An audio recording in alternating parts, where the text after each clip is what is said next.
సర్వీసుల్లో కూడా అంటే మీ ఉపాధ్యాయ రంగంలో ఉన్న 36 ఏళ్ల సర్వీస్లో ఉన్న వాళ్ళతో మీతో సహా నేను చాలా మందితో మాట్లాడినా అసలు చరిత్రలో ఎప్పుడూ లేని విధంగా మేము ఇబ్బందులు ఎదుర్కొంటున్నాం అనేసి. ఎందుకు సార్ అంత పెద్ద వాస్తవం కదా. ఇప్పుడు నేను నాకు 36 ఏళ్ళు సర్వీస్ పూర్తయింది.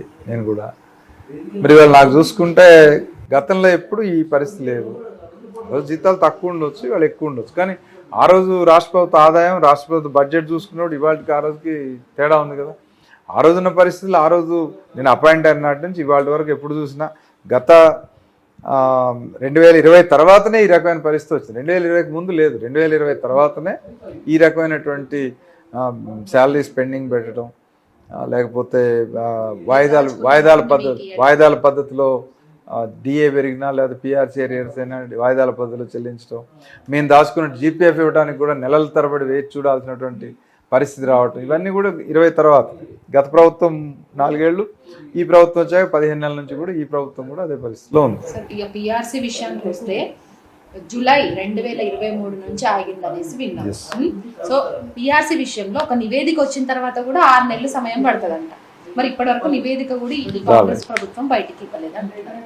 మరి ఎంత టైం పడుతుంది పిఆర్సీ విషయంలో మీ ఫైట్ ఎట్లా ఉంది? పిఆర్సీ డ్యూ డేట్ 1/7/2023, జూలై 2023 నుంచి మాకు పిఆర్సీ అమలు జరగాలి. అందుకని దానికంటే ముందే పిఆర్సీ కమిటీని అపాయింట్ చేసి పాత గవర్నమెంట్ అపాయింట్ చేసిపోయింది. 5% ఐఆర్ ఇచ్చారు. అప్పుడు ఈ ప్రతిపక్షంలో ఉన్నటువంటి కాంగ్రెస్ పార్టీ భిక్ష వేస్తున్నారా, 5% ఐఆర్ ఇవ్వటం ఏంటి అని ఖండించారు. ఖండించడే కాకుండా మేము అధికారంలోకి వస్తే 6 నెలల్లో మంచి పిఆర్సీ ఇస్తామని చెప్పారు. 16 నెలలు అయింది. మరి ఇప్పటివరకు అది పిఆర్సీ రిపోర్టే రాలేదు. రిపోర్టు ఎవరు ఇవ్వాలి? శివశంకర్ గారు chairman, PRC committee chairman, retired అయ్యారు సార్. శివశంకర్ గారిని కలిస్తే నాదేముంది అంటే ఆఫ్ ది రికార్డ్ అని చెప్పేది, గవర్నమెంట్ ఎప్పుడు ఇవ్వమంటే అప్పుడు రిపోర్ట్ ఇస్తా అన్నట్టు.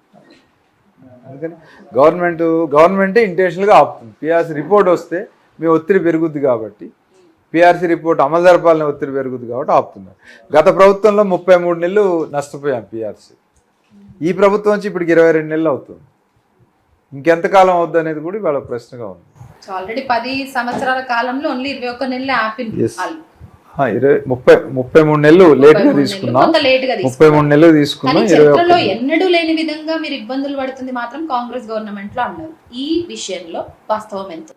అంటే చరిత్రలో ఎన్నడూ లేనంతగా అంటే ఇవాళ ఇది పరాకాష్ట అని చెప్పాలి. ఇప్పుడు ఎందుకంటే ఈ గవర్నమెంట్ అయినా పోయిన గవర్నమెంట్ అయినా 2020 తర్వాత ఆ గవర్నమెంట్ పెండింగ్లో పెట్టడం మొదలుపెట్టింది. దాన్ని ప్రభుత్వం కొనసాగిస్తూ ఉంది. ఏమన్నా అంటే గత ప్రభుత్వం ఆర్థిక విధ్వంసాన్ని సృష్టించింది 10 ఏళ్ల కాలంలో. అందుకని ఖజానా ఖాళీ చేశారు, రాష్ట్రం అంతా అప్పులు కుప్పైంది. అందుకనే మేము ఏమి ఇవ్వలేకపోతున్నాం అని చెప్తున్నారు. ఆ ప్రభుత్వం అప్పులు చేసింది ఓకే. ఈ ప్రభుత్వం కూడా 1,58,000 కోట్లు అప్పులు చేశారు లాస్ట్ మంత్ వరకు చూసినప్పుడు. అందుకని అప్పులు తీసుకొచ్చేవాళ్ళు అప్పులు తీసుకొస్తున్నారు, ఖర్చు పెడితే ఖర్చు పెడుతున్నారు.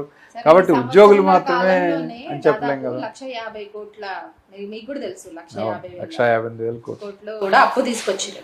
మరి విద్యారంగానికి సంబంధించి ఎందుకు ఇంత దౌర్భాగ్యమైన పరిస్థితి ఎందుకు విద్యారంగానికి వచ్చిందంటారు? ఎందుకంటే విద్యారంగం కంప్లీట్ గా నీరు గారుతుంది ఇప్పుడు చూస్తే. ఎందుకంటే ఎక్కడ టీచర్ వ్యవస్థ నుంచి చూసుకుంటే ఇంకా పై స్థాయి వ్యవస్థల వరకు కూడా ఎక్కడ నియామకాలు లేకుండా ఉన్నాయి. చాలా స్కూళ్ళలో టీచర్లు కూడా లేని పరిస్థితి అయితే మనం గ్రౌండ్ లెవెల్లో చూస్తున్నాం. అంటే ఈ ప్రభుత్వం వచ్చిన తర్వాత చేసిన ఒక మంచి పని ఏంటంటే 11,065 ఉపాధ్యాయ పోస్టులని నోటిఫికేషన్ ఇచ్చారు. 10,000 పైన ఉపాధ్యాయ పోస్టులు ఇమీడియట్గా 3 నెలలు టెస్ట్ పెట్టిన 90 రోజుల లోపే నియామకాలు ఇచ్చేశారు. సో ఇవాళ ఉపాధ్యాయుల కొరత తీరింది. ఉపాధ్యాయుల కొరత ఏం లేదు. కాకపోతే అన్ఎకనామిక్ స్ట్రెంత్ ఉంది. అంటే ఒక దగ్గర పిల్లలు ఎక్కువ ఉన్నారు, టీచర్లు తక్కువ ఉన్నారు, ఇంకో దగ్గర పిల్లలు తక్కువ ఉన్నారు, టీచర్లు ఎక్కువ ఉన్నారు. అది సరిచేయాలి. కానీ టీచర్ల కొరత లేదు ఒకటి. రెండోది ఉపాధ్యాయుల ప్రమోషన్లు ఇచ్చారు. హై స్కూల్లో సబ్జెక్ట్ టీచర్ల కొరత కూడా తీరింది. 20,000 మందికి ప్రమోషన్లు ఇచ్చారు. అది కూడా కొరత తీరింది. సో తర్వాత దాంతోపాటు అంటే ఫ్రీ పవర్ ఇస్తున్నారు. స్కూల్స్కి ఫ్రీ పవర్ కానీ, లేకపోతే శానిటేషన్ కోసం అమౌంట్స్ ఇస్తామని, ఇవి కొన్ని మంచి పనులే ఉన్నాయి విద్యారంగంలో. కానీ ఇవే సరిపోవు. వీటితో పాటు ఇంకా విద్యారంగానికి సంబంధించి ఉన్న స్కూల్స్లో ఏ స్కూల్ని తల్లిదండ్రుల విశ్వాసాన్ని చూరగొనాలంటే ఏ స్కూల్లో ఇంకేమేమి సౌకర్యాలు కల్పించాలనేటువంటిది గవర్నమెంట్ గ్రౌండ్ లెవెల్ రిపోర్ట్ తెప్పించుకొని చేయాల్సినటువంటి అవసరం. అది చేయకుండా కొత్తగా వాళ్ళు young India integrated residential schools, Telangana public schools, ఇట్లా రకరకాలుగా కొత్త పేర్లతో కొత్త స్కూల్స్ని తీసుకుని దాన్ని వేల కోట్ల రూపాయలు ఖర్చు పెట్టే ప్రయత్నం చేస్తున్నారు.